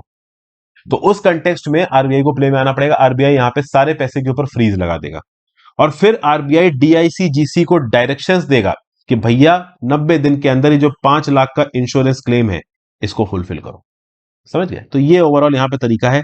इस तरीके को इंट्रोड्यूस किया गया था सेक्शन 18A के थ्रू, जब डीआईसीजीसी कॉर्पोरेशन अमेंडमेंट एक्ट 2021 पारित किया गया। फिर भाई अगली न्यूज, जीएस पेपर 2 एजुकेशन में एक पैनल बनाया गया केरला के अंदर, केरला की राज्य सरकार के द्वारा, और इस पैनल को लीड कर रहे थे कौन, तो former vice chancellor of doctor B R Ambedkar university Delhi, Shyam B Menon साहब। इस पैनल का काम यह है बताना कि क्या अलग अलग राज्य की यूनिवर्सिटीज के लिए गवर्नर कोई चांसलर रहना चाहिए या अलग से चांसलर्स होने चाहिए। फिर एक यूनिवर्सिटी का जो सेनेट होता है, जो बोर्ड ऑफ रिजेंट्स होता है, जो वाइस चांसलर होता है, जो चांसलर होते हैं, वो किस प्रकार से काम करेंगे। तो इन सब चीजों के बारे में जो कमेटी बनाई गई, commission for the reforms in higher education, ये बनाई गई under the chairmanship of Shyam B Menon. Overall इस पर्टिकुलर कमेटी ने बोर्ड ऑफ रिजेंट्स बनाया, ओवरऑल चांसलर वाइस चांसलर के अपॉइंटमेंट की बात की, सिंडिकेट के अपॉइंटमेंट की यहां पे बात की। तो हायर एजुकेशन सेक्टर में, ठीक है ना, स्टेट ऑफ द अफेयर्स में अंदर तक घुस के यूनिवर्सिटीज के इंटरनल गवर्नेंस के मैकेनिज्म को डिराइव करना। देखिए अब आपको समझना है, यहां पे इस पर्टिकुलर कमेटी ने यह बोला है कि भैया चांसलर अलग होना चाहिए, गवर्नर चांसलर नहीं होना चाहिए, पहली चीज। फिर इसने यह भी बताया है कि एक राज्य की सरकार का एक लिमिट से ज्यादा इंटरफेरेंस नहीं होना चाहिए एक यूनिवर्सिटी के काम करने के तरीके में। हाँ, यह अलग बात है कि भाई राज्य की सरकार पैसा देती है, तो अगर वो पैसा देंगी तो पॉलिसी बनाने में, लेजिस्लेटिव इन्वायरमेंट और एडमिनिस्ट्रेटिव इन्वायरमेंट बनाने में थोड़ा बहुत तो राज्य की सरकारों का रोल होगा। हम राज्य की सरकार को बिल्कुल नहीं हटा सकते क्योंकि राज्य की सरकार उस यूनिवर्सिटी को चलाने का पैसा दे रही है। बट हाँ, डेली के बेसिस पे इंटरनल गवर्नेंस में राज्य की सरकारों का इंटरफेरेंस नहीं होगा, लेकिन ड्राइवर सीट में होंगी राज्य की सरकार। समय समय पे जो चीफ मिनिस्टर है या फिर जो राज्य की सरकार के एग्जीक्यूटिव है, वो उस पर्टिकुलर यूनिवर्सिटी से रिटर्न में क्वेश्चन पूछ सकते हैं कि भाई तुमने इस पर्टिकुलर स्टेप में क्या क्या किया। फिर यह बोला गया कि जो राज्य का चीफ मिनिस्टर होगा और जो हायर एजुकेशन मिनिस्टर होगा, वो सारे पब्लिक यूनिवर्सिटीज का विजिटर होगा। वो एज अ विजिटर जाके चेक कर सकता है, ऑडिट कर सकता है कि यूनिवर्सिटी के अंदर क्या चल रहा है। फिर चांसलर के साथ साथ जो वाइस चांसलर होगा, वो एक डिस्टिंग्विश्ड एकेडमिक होने चाहिए, कम से कम 10 साल का उसको एक्सपीरियंस होना चाहिए as a professor in reputed research organisation. उसकी उम्र 65 साल से ज्यादा की नहीं होनी चाहिए, ठीक है ना। और जो सर्च कम सिलेक्शन कमिटी है, it shall comprise A nominee each of, जो विजिटर होगा, विजिटर आप कह सकते हो चीफ मिनिस्टर, जो बोर्ड ऑफ रेजेंट होता है और जो यूनिवर्सिटी ग्रांट्स कमीशन होता है, इनकी तरफ से एक एक नॉमिनी आएगा। तो 3 लोग आएंगे, 3 लोग एक पैनल बनाएंगे और ये पैनल यहां पर डिसाइड करेगा कि कौन बनेगा आपका वाइस चांसलर। तो चांसलर ओवरऑल यहां पे पैनल बनाएगा, पैनल के बेसिस पे डिसाइड किया जाएगा वाइस चांसलर कौन बनेगा। वाइस चांसलर को सेकंड टर्म के लिए अपॉइंट किया जा सकता है बशर्ते उसने उम्र 70 साल क्रॉस ना की हो, और वाइस चांसलर जब अपॉइंट हो रहा है तो उसकी उम्र 65 साल से ज्यादा नहीं होनी चाहिए। फिर से सिंडिकेट होता है एक पर्टिकुलर यूनिवर्सिटी के बोर्ड का, वहां पे 15 से ज्यादा मेंबर्स नहीं होने चाहिए। समझ गए? समय समय पे यूनिवर्सिटीज के ऑडिटेड अकाउंट्स और बजट्स को सरकार पेरूज कर सकती है। जितनी भी एकेडमिक पॉलिसी मैटर्स हैं वो उस यूनिवर्सिटी की एकेडमिक पॉलिसी बनाएगी। अनटिल एंड अनलेस वो एकेडमिक पॉलिसी बहुत ज्यादा खर्चे की बात नहीं कर रही है, तब तक मैटर एकेडमिक पॉलिसी के पास ही रहेगा, सरकार के पास अप्रूवल के लिए नहीं जाएगा। एक सेल्फ सस्टेनिंग इंस्टीट्यूशंस का मॉडल बनाया जा रहा है, ये प्राइवेट यूनिवर्सिटीज अपने आप को सेल्फ तरीके से सस्टेन कर पाए। एक Kerala state private universities act भी बनाने की बात की जा रही है कि किस प्रकार से केरला की प्राइवेट यूनिवर्सिटीज को मैनेज किया जाएगा, तो ये सब बातें की जा रही है। प्लस ओवरऑल समय समय पे हमको सुनने में आता है कि भाई स्कैम हो गया टीचर के रिक्रूटमेंट में, तो इस प्रकार के रिक्रूटमेंट ऑफ टीचर्स में जो अनफेयर प्रैक्टिसेस होती हैं, इनको हटाने के लिए कॉम्प्रिहेंसिव लॉ बनाने की जरूरत है। इसके लिए एक higher education faculty recruitment board बनाने की जरूरत है। यह बोर्ड बिल्कुल ही ट्रांसपेरेंट तरीके से फैकल्टीज का रिक्रूटमेंट करेगा। ठीक है भाई। फिर अगला GS paper 1 issues related to women. Panel bats for equality in child's guardianship. देखिए एक एक्ट है जिसका नाम है Hindu minority and guardianship act HMGA 1956। इस पर्टिकुलर एक्ट के प्रोविजंस के अगेंस्ट एक पार्लियामेंट्री पैनल ने यहां पे अपनी रिकमेंडेशन दी है। एक मदर और एक फादर को एक चाइल्ड का गार्जियन होने का बराबर हक होना चाहिए, ऐसा पार्लियामेंट्री कमेटी ने बोला है।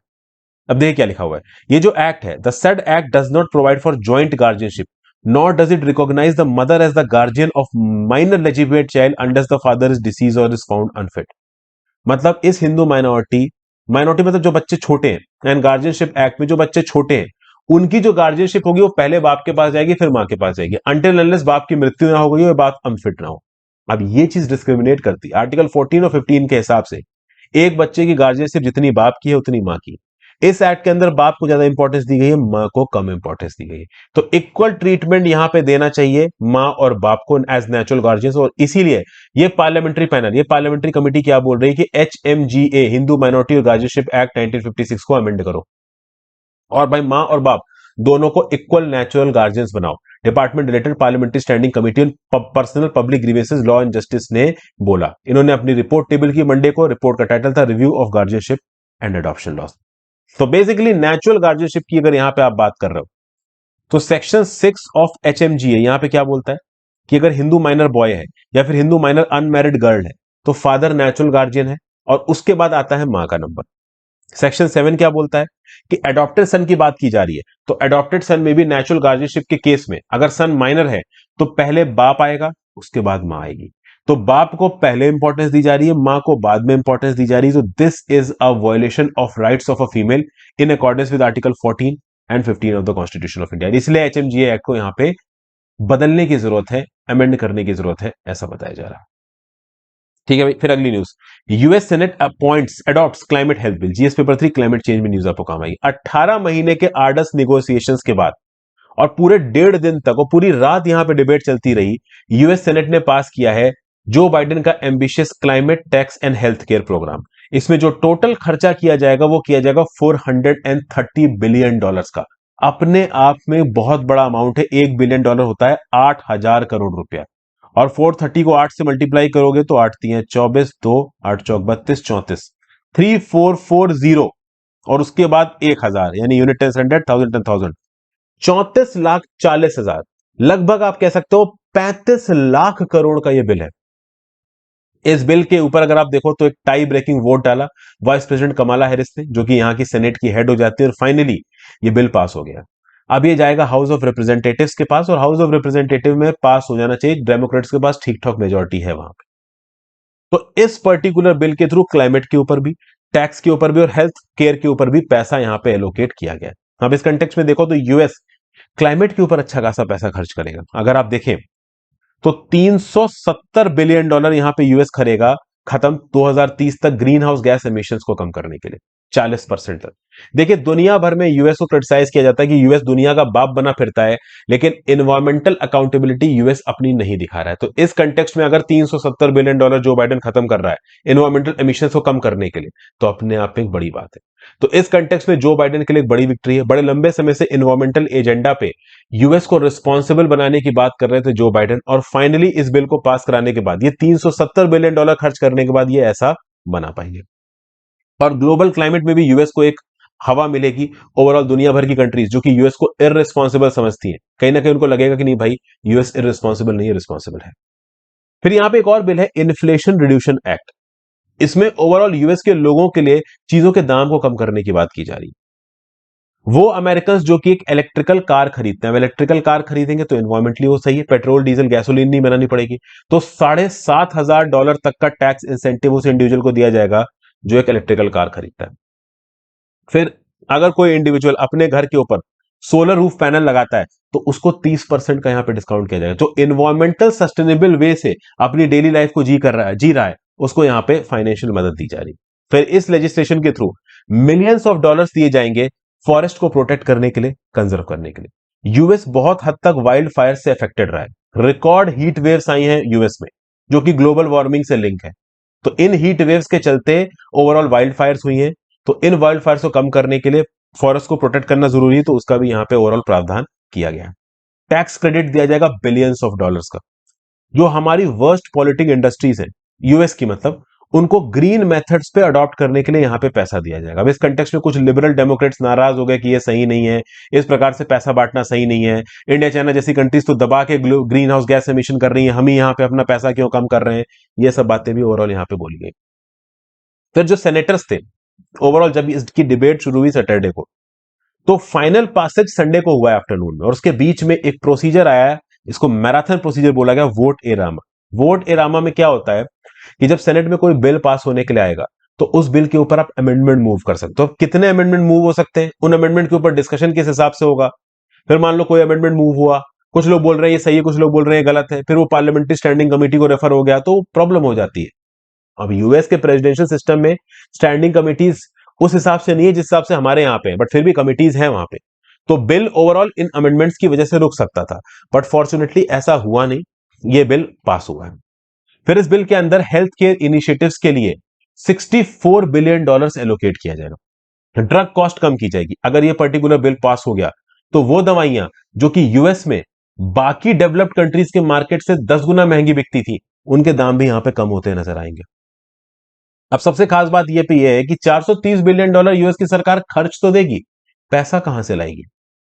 तो इसके लिए यूएस की सरकार का बोलना है कि हम 15% का मिनिमम टैक्स लगाएंगे उन कंपनियों के ऊपर जो $1 बिलियन से ज्यादा का प्रॉफिट कर रही है।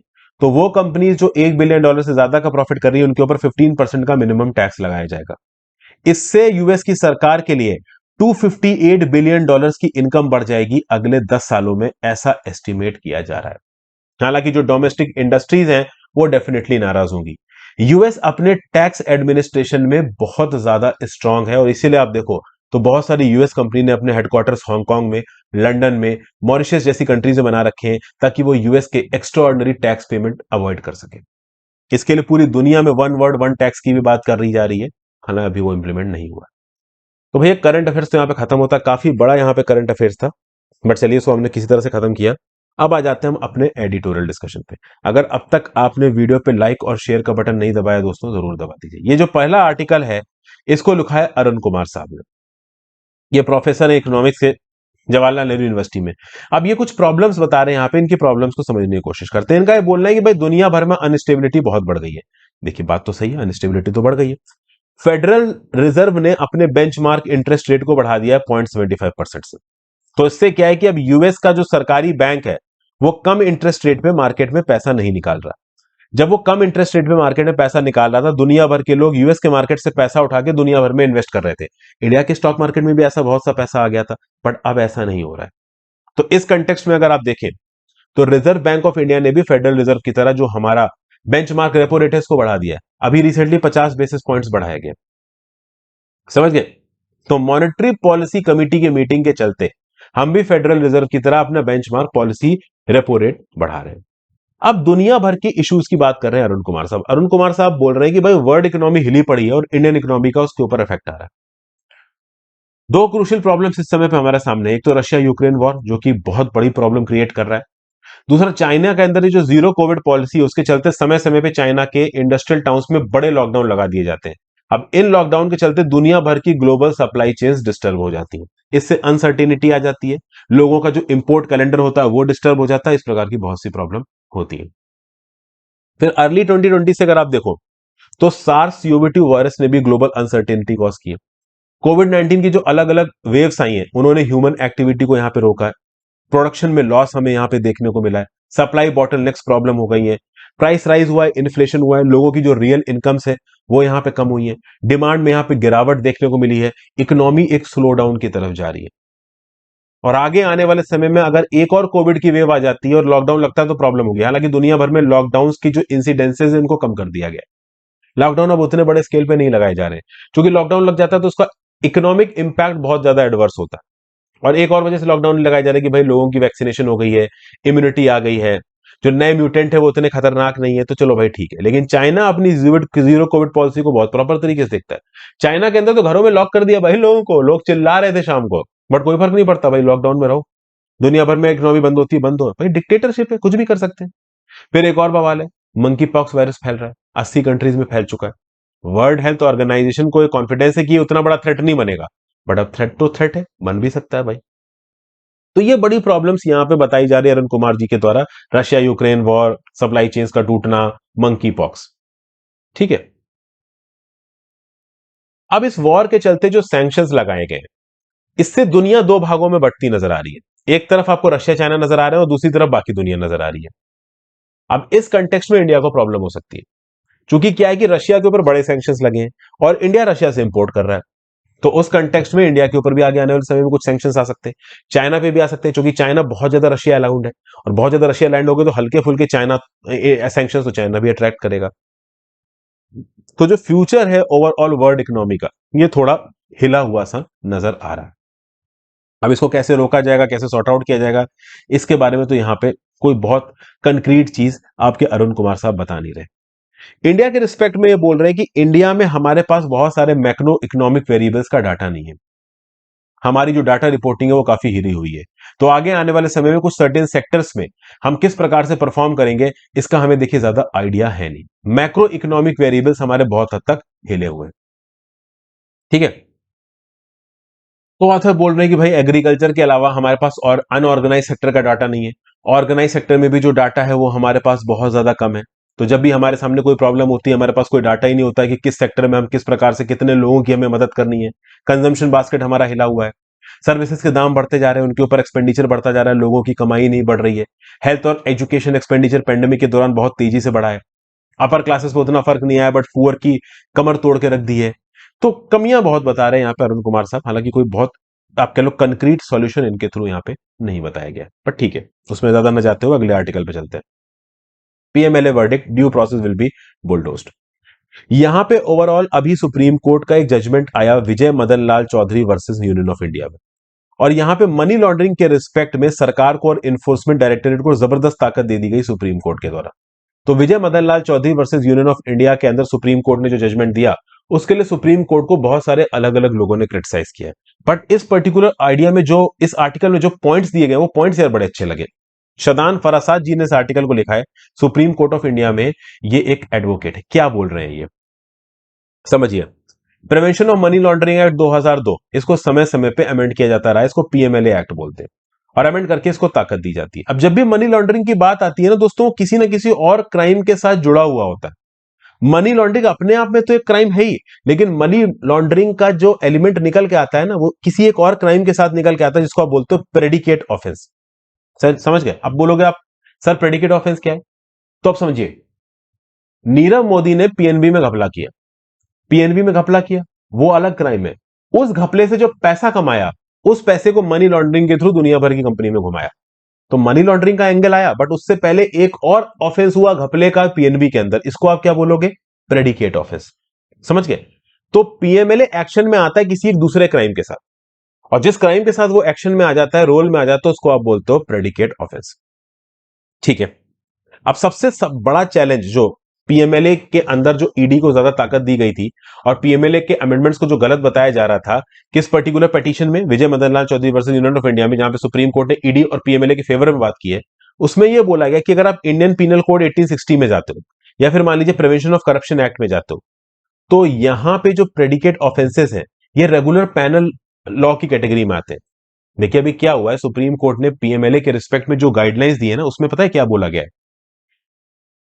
बहुत ज्यादा फेवर में है सरकार के। जैसे फॉर एग्जाम्पल, अगर ईडी यहां पे आपका इन्वेस्टिगेशन करती है तो जो enforcement case information report file होगी, इसकी एक कॉपी एग्रीव्ड या एक्यूज्ड को नहीं दी जाएगी। फिर उसके बाद अगर आप देखो तो आगे आने वाले समय में अगर ईडी पीएमएलए के अंदर कोई इन्वेस्टिगेशन करती है तो ओथ के ऊपर आपका स्टेटमेंट ले सकती है। अब ओथ के ऊपर स्टेटमेंट लेना सेल्फ इंक्रिमिनेशन हो सकता है। आर्टिकल 17 और आर्टिकल 20 का वायलेशन, आर्टिकल 20 क्लॉज समथिंग का वायलेशन है। बताइए सेल्फ इंक्रिमिनेशन का प्रावधान कौन से आर्टिकल के अंदर दे रखा है? फिर भाई अगर पब्लिक प्रोसिक्यूटर बेल को अपोज करता है तब भी कोर्ट बेल ग्रांट कर सकता है, बशर्ते कोर्ट इस बात पे क्लियर हो कि इंडिविजुअल आप कह लो निर्दोष है। लेकिन इंडिविजुअल को निर्दोष कैसे आप प्रूव कर दोगे? बहुत मुश्किल है, समझ रहे हो? और अगर पीएमएलए के अंदर मनी लॉन्ड्रिंग का क्राइम इल्जाम आपके ऊपर लगा है तो आप उसके लिए गिल्टी नहीं हो, यह प्रूव करना आपका काम है। नॉर्मल केस में क्या होता है कि मर्डर हुआ है तो मर्डर हुआ है और इस इंडिविजुअल एक्यूज ने मर्डर किया है, यह प्रूव करना पुलिस का काम होता है। लेकिन पीएमएलए के अंदर मनी लॉन्ड्रिंग हुई है और आपने मनी लॉन्ड्रिंग नहीं की है, यह प्रूव करना पुलिस का काम नहीं है, आपका काम है। तो यहां पे ईडी को और पीएमएलए के अंदर के जो कानून है उनको बहुत स्ट्रांग कर दिया गया और मनी लॉन्ड्रिंग के रिस्पेक्ट में सरकार की ताकत को, ईडी की ताकत को बहुत बढ़ा दिया गया। तो इस कंटेक्स्ट में प्रेडिकेट ऑफेंस को उठाते हुए सुप्रीम कोर्ट में पिटीशन गई कि कोई भी predicate offence Indian penal code के अंदर, प्रिवेंशन ऑफ करप्शन एक्ट के अंदर, यहां पे कुछ सेफगार्ड दिए गए। क्या सेफगार्ड दिए गए? कि इल्जाम लगेगा तो इल्जाम पुलिस प्रूव करेगी, आदमी नहीं प्रूव किया जाएगा, आदमी से रिटर्न में कोई स्टेटमेंट नहीं लिया जाएगा, बेल उसको दी जाएगी। और जब पीएमएलए के साथ एक प्रेडिकेट ऑफेंस जुड़ जा रहा है तो आप उसको एक अलग कह लो कंसीडरेशन दे रहे हो। मतलब कि अगर predicate offence Indian penal code और प्रिवेंशन ऑफ करप्शन एक्ट या किसी भी और एक्ट के हिसाब से होगा तो अलग तरीके से ट्रीट करोगे, और जैसे वो पीएमएलए के साथ जुड़ेगा तो अलग तरीके से ट्रीट करोगे, ये गलत है। ये यहां पे बताया जा रहा है। एक पर्सन को अरेस्ट किया गया, मर्डर के इल्जाम में अरेस्ट किया गया, तो इंडियन पिनल कोड के रेलेवेंट सेक्शन के हिसाब से जब ट्राई किया जाएगा तो इल्जाम किसको प्रूव करना है? पुलिस को प्रूव करना है। और वहीं पे कोई इल्जाम अगर पीएमएलए के साथ रिपोर्ट हो गया तो फिर अपने आप को निर्दोष प्रूव किसको करना है? एक्यूज्ड को प्रूव करना है। पुलिस नहीं प्रूव करेगी। मतलब उस केस में एक्यूज्ड के ऊपर पहले पीएमएलए लगा तो परमानेंट जेल में रहोगे। और मनी लॉन्ड्रिंग को टेररिज्म के साथ जोड़ दिया यहां पे सुप्रीम कोर्ट। तो जैसे ही मनी लॉन्ड्रिंग को टेररिज्म के साथ जोड़ा तो देखिए, पहले सुप्रीम कोर्ट ने बोला है कि मनी लॉन्ड्रिंग और टेररिज्म दो अलग चीज है। अब मनी लॉन्ड्रिंग को सुप्रीम कोर्ट के साथ जोड़ दिया गया। तो अगर मनी लॉन्ड्रिंग, अब जैसे नीरव मोदी ने घपला किया, विजय माल्या ने घपला किया, अब इन्होंने टेररिज्म नहीं किया बट मनी लॉन्ड्रिंग किया, तो क्या इनके क्राइम को टेररिज्म बोल सकते हो? तो टेररिज्म और मनी लॉन्ड्रिंग दो अलग अलग चीजें, लेकिन सुप्रीम कोर्ट ने अपने जजमेंट में टेररिज्म मनी लॉन्ड्रिंग को एक ही दिखा दिया। प्लस सुप्रीम कोर्ट ने लेजिस्लेटिव इंटेंट के ऊपर बैंक किया अपना जुडिशियल डिसीजन देने के लिए। लेजिस्लेटिव इंटेंट क्या है? कि पीएमएलए में जब भी कोई संशोधन होता है, सरकार संशोधन करती है, अमेंडमेंट करती है, तो उसके थ्रू पीएमएलए के प्रोविजंस को बदला जाता है, किसी लेजिस्लेटिव इंटेंट से बदला जाता है। लेकिन वो लेजिस्लेटिव इंटेंट हमारे संविधान के हिसाब से है नहीं है, ये चेक करना जुडिशरी का काम है। जुडिशरी ने यहां पे डिसीजन ही लेजिस्लेटिव इंटेंट के हिसाब से दे दिया। एक तो ये इल्जाम लगाया जा रहा है। दूसरा, पीएमएलए के अंदर, प्रिवेंशन ऑफ मनी लॉन्ड्रिंग के एक्ट के अंदर जो सबसे ज्यादा सजा है वो है 10 साल की। और अगर इंडियन पिनल कोड के सेक्शंस में जाएंगे तो कुछ सजा तो भाई आपकी 20 साल की, लाइफ इंप्रिजनमेंट की है, मौत की है।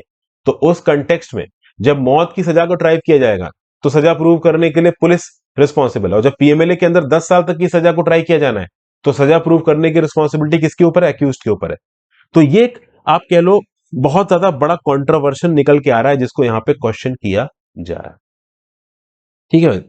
तो कहीं ना कहीं सरकार ने अपनी अमेंडमेंट मेकिंग पावर को का दुरुपयोग किया है, और उस दुरुपयोग करने में सुप्रीम कोर्ट ने यहां पे मदद की है किसकी? सरकार की। ऐसा शदान फराजात यहां पे बोल रहे हैं। तो आगे आने वाले समय में किसी भी प्रेडिकेट ऑफेंस को आप मनी लॉन्ड्रिंग से जोड़ के कुछ भी कर सकते हो, कोई रोकेगा नहीं। तो ये एक पॉइंट उठाया गया। आपको क्या लगता है इस पॉइंट के बारे में? नीचे कमेंट बॉक्स में लिखिए। फिर नेक्स्ट, एक नेशनल ट्राइबल हेल्थ मिशन यहां पे लॉन्च किया गया 11 करोड़ ट्राइबल लोगों की मदद करने के लिए। देखिए, पहली बार हमारे देश में एक ट्राइबल प्रेसिडेंट बनी है। अपने आप में नरेंद्र मोदी जी की सरकार ने ट्राइबल लोगों की बात सुनी है। तो international day of the world's indigenous people के रिस्पेक्ट में यहां पे बात की जा रही है। अगर आप देखो तो हमारे देश में 11 करोड़ ट्राइबल लोग हैं जिनको आप एसटी बोलते हो सेंसस ऑफ इंडिया के हिसाब से। ये हमारी देश की 8.6% पॉपुलेशन को कॉन्स्टिट्यूट करते हैं। दुनिया भर में सेकंड लार्जेस्ट ट्राइबल पॉपुलेशन हमारे देश में रहती है। लार्जेस्ट ट्राइबल पॉपुलेशन दुनिया की कहां रहती है? नीचे कमेंट बॉक्स में बताओ। तो प्रधानमंत्री मोदी जी और भारतीय जनता पार्टी की लीडरशिप ने दिखाया है कि हम एक ट्राइबल वुमेन को इंडिया के अंदर राष्ट्रपति बना रहे हैं। लेकिन इसके साथ साथ कुछ और इशू है ट्राइबल से रिलेटेड जिनको रिजॉल्व करने की जरूरत है। इसके लिए एक स्टडी पब्लिश हुई थी लैंसेट में, indigenous and tribals peoples health 2016। इस पर्टिकुलर स्टडी में बताया गया कि इंडिया के पास इनग्लोरियस डिस्टिंक्शन है। इनग्लोरियस डिस्टिंक्शन मतलब शर्म से डूब मरने वाली बात है कि second highest infant mortality rate for the tribal people. दुनिया का सबसे गंदा infant mortality rate tribal people के लिए है पाकिस्तान में, उसके बाद आते हैं हम। तो ये तो ऑब्वियस से डूब मरने वाली बात। तो आप कितना भी प्रेसिडेंट बना दो ट्राइबल कम्युनिटी से, अगर लोग मर रहे हैं तो आप जस्टिफाई नहीं कर पाओगे। 2018 में अगर आप देखो तो इंडिया के ट्राइबल लोगों की हेल्थ के रिस्पेक्ट में रिपोर्ट करने के लिए कमेटी बनाएगी गवर्नमेंट ऑफ इंडिया के द्वारा, ठीक है, expert committee on tribal health. ये आर्टिकल जिसने लिखा है वो उस कमेटी के मेंबर थे। अब ये आर्टिकल किसने लिखा है ये भी मैं आपको बता देता हूं। इसको लिखा है अभय बांग साहब ने, ये सर्च गढ़चिरौली के अभी डायरेक्टर है। तो इनका यह बोलना है कि भाई यहां पे एक कमेटी बनाई गई, ठीक है भाई। 2018 में 13 मेंबर की कमेटी बनाई गई, इसको ज्वाइंटली अपॉइंट किया गया था ministry of health and family welfare के द्वारा, मिनिस्ट्री ऑफ ट्राइबल अफेयर्स के द्वारा। इस कमेटी के चेयरमैन थे आपके ये इस आर्टिकल के ऑथर, ठीक है ना। फिर अगर आप देखो तो नेशनल हेल्थ मिशन के मेंबर सेक्रेटरी थे, एडिशनल सेक्रेटरी, मिशन डायरेक्टर सब इस कमेटी के मेंबर थे।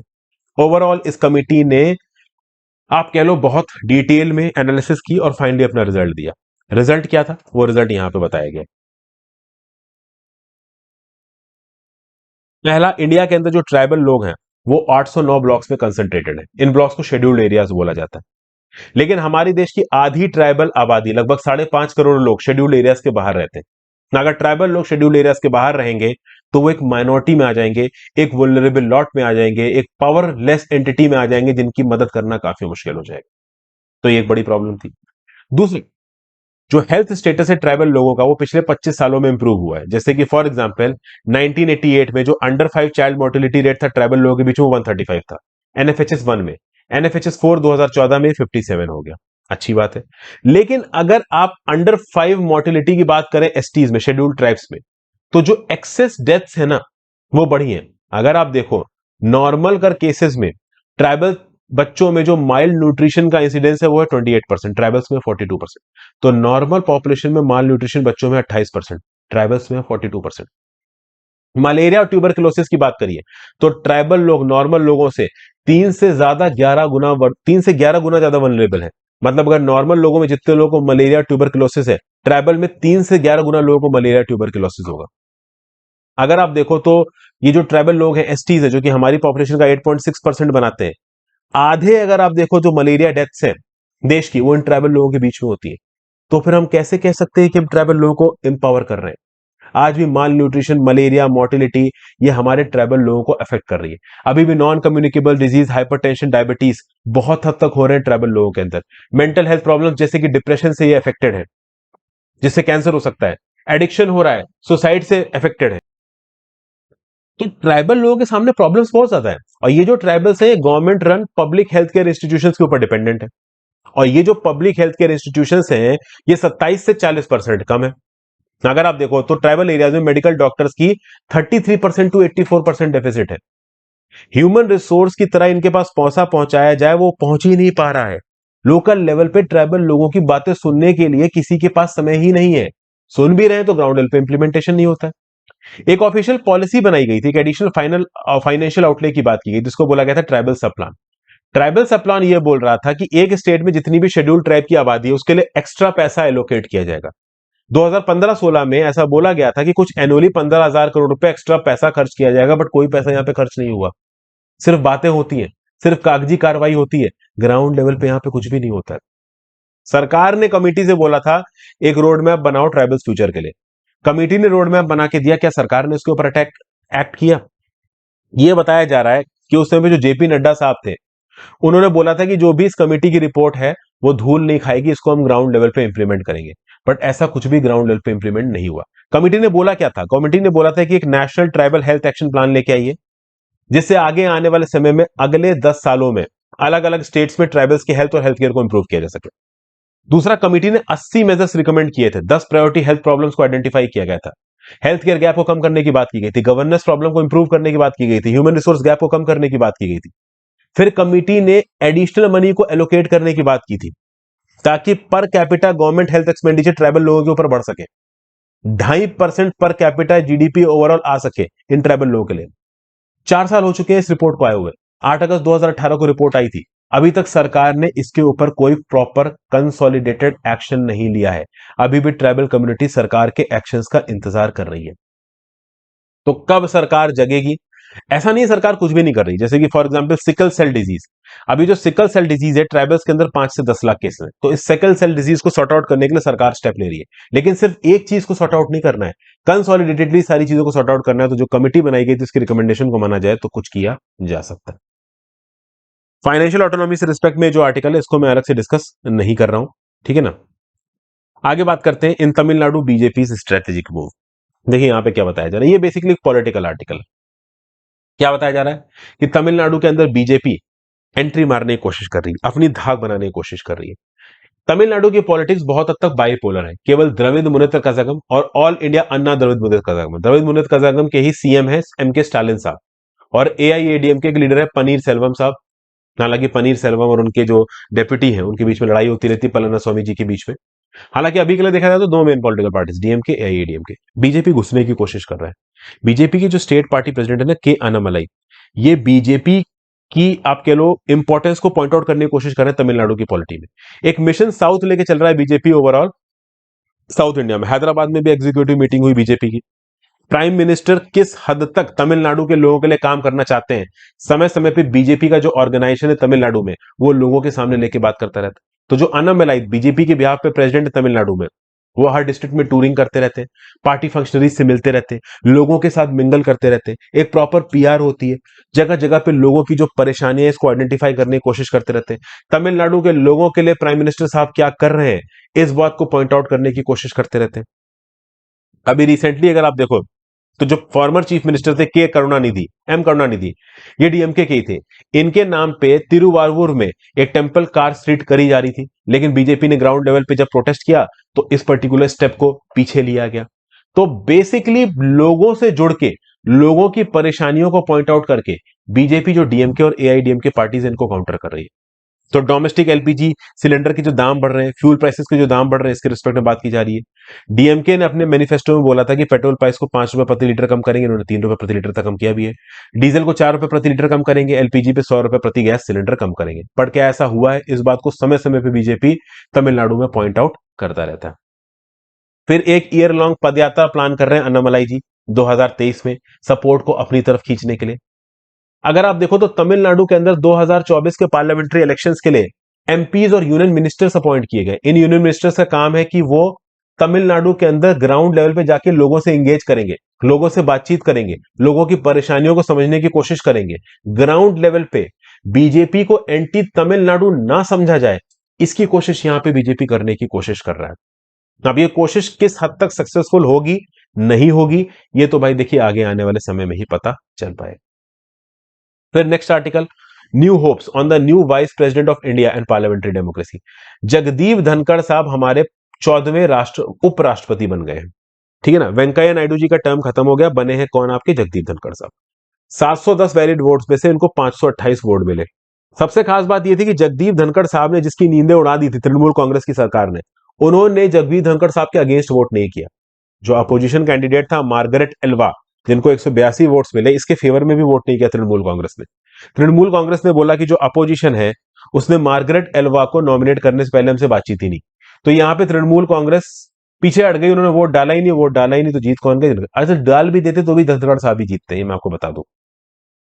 बट ऐसा बताया जा रहा है कि जब तृणमूल कांग्रेस ने अपोजिशन कैंडिडेट के लिए वोट नहीं डाला तो इससे पता यह चल रहा है कि अपोजिशन टूटा हुआ है अपने एफर्ट्स में, और कहीं ना कहीं शायद बीजेपी और तृणमूल कांग्रेस बैक एंड से कुछ बातचीत कर रहे हो, कुछ मांडवली टाइप की कर रहे हो, कुछ भी यहां पे हो सकता है।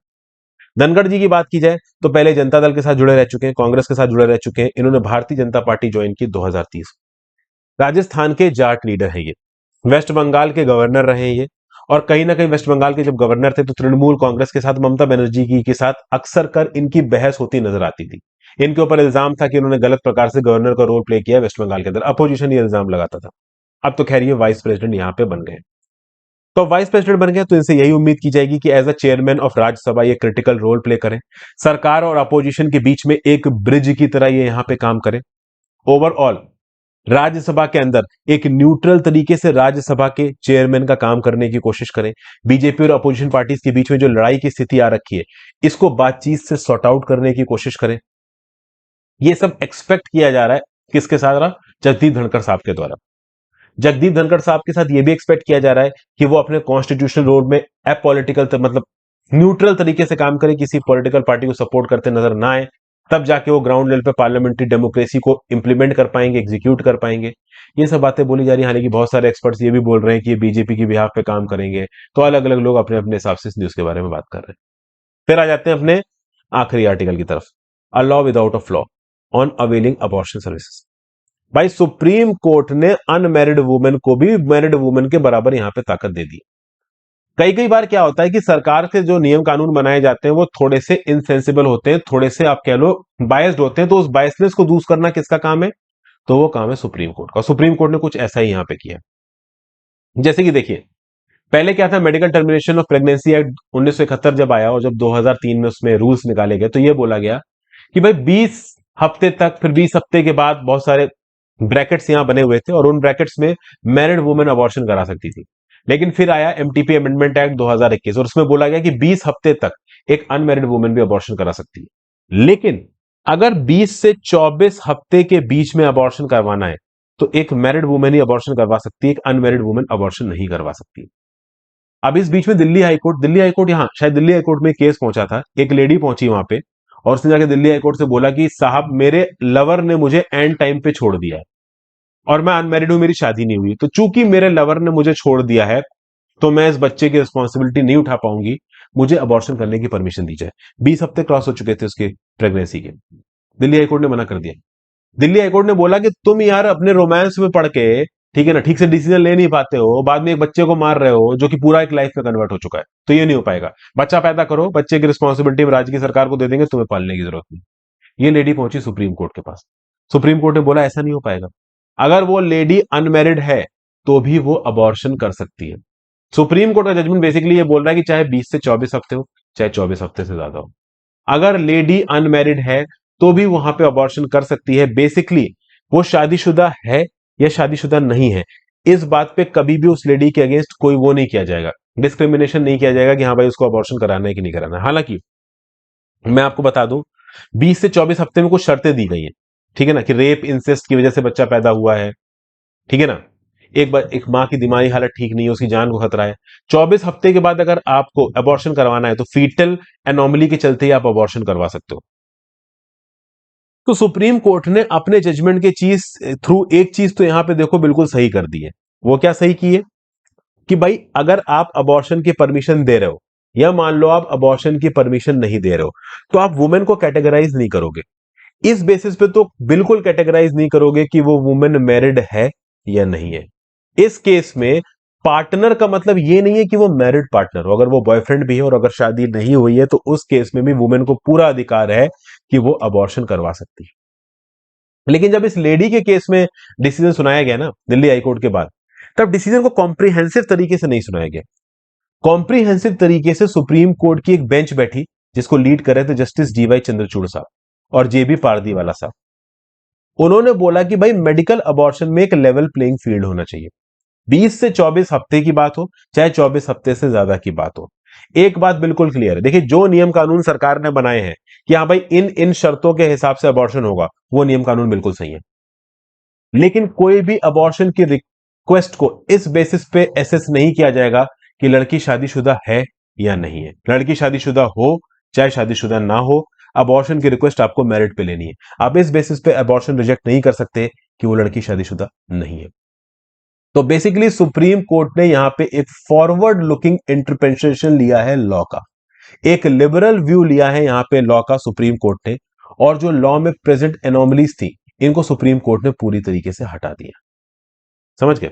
ये चीज ओवरऑल यहां पे बताई गई है। एक ऐसा समय जब यूएस की supreme court progressive abortion laws को रिजेक्ट कर रही है, रो वर्सेस वेड के जजमेंट को सुप्रीम कोर्ट की कंजर्वेटिव जज ने ओवर रूल कर दिया और यूएस को कई डेकेड्स पीछे ढकेल दिया ओवरऑल अबॉर्शन लॉस के रिस्पेक्ट में। वहीं पे इंडिया की सुप्रीम कोर्ट प्रोग्रेसिव लॉस दे रही है, मॉडर्न लॉस दे रही है। ये अपने आप में एक बड़ी बात है। आर्टिकल 14 ऑफ द कॉन्स्टिट्यूशन के स्पिरिट के हिसाब से बैठता है। हम चेरी पिक नहीं कर सकते बेनिफिशियरीज को। वो यंग वुमेन जो अबॉर्शन कराना चाहती है उनकी अपनी पूरी बॉडीली ऑटोनॉमी है, respective of the fact married है नहीं है।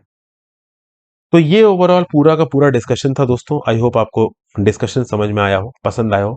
वीडियो को लाइक और शेयर कर दीजिएगा दोस्तों। इंस्टाग्राम पे फॉलो कर लीजिएगा, टेलीग्राम ग्रुप ज्वाइन कर लीजिएगा। ज्यादा से ज्यादा लोग सब लेक्चर को शेयर करें, हो सके तो सुपर थैंक्स का ऑप्शन दबाएं। देखिए वीडियो को शेयर जरूर करिए।